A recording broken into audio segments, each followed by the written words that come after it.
The NFL preseason has just begun. I've got NFL analyst Joe Gavazzi on with us now to talk about a betting angle you guys should definitely pay attention to so you can profit on your ATS bets with at least 76% return rate. Welcome back, Joe. You found a correlation between the running game and betting success against the spread. Can you break down what you look at when comparing the two?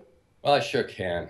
Last week on the SBR videos, we spoke about the fact that if you could isolate a team who outrushes their opponent by 30 or more yards, you had the point spread winner 75% of the time. I've taken it one step further now with great interest as I look to isolate teams who run the ball well and teams who do not allow the other team to run the ball well. It turns out that both work just fine to the tune of over 80% point spread winners. The average number of running attempts per NFL game over the years has been 26.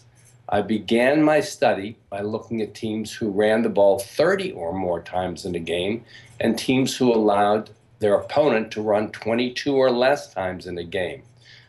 I was right on the money with both, and here's how it's played out.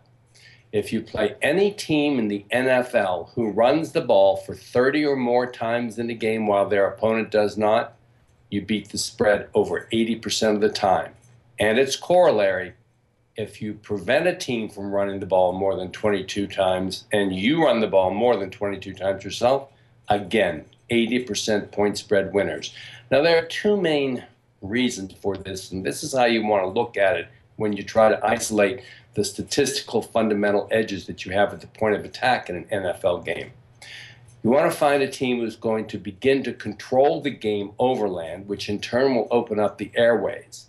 And then that same good ground game will allow the team to protect the lead in the fourth quarter. That's how teams amass 30 rushing yards in a game, and often how a team prevents a team from running 22 times in the game.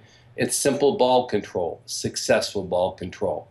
So when you're doing your NFL handicapping, try to isolate teams who are going to establish the ground game and maintain that ground game, and you'll come up with a point spread winner more often than not. All right, so Joe, the first one that comes to my mind, of course, is the Seahawks from last season.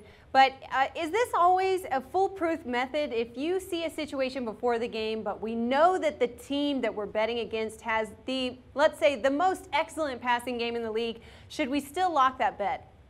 No, yes, you absolutely should, because you want to rely on the ground game. As we know through history, when you put the ball in the air, three things happen. Two of them are not good. Rely on the running game, and you'll do far better with your bets in the NFL. NFL analyst Joe Gavazzi, thanks so much for joining us for all the best NFL betting edge all season long. Keep it locked right here with us at Sportsbook Review.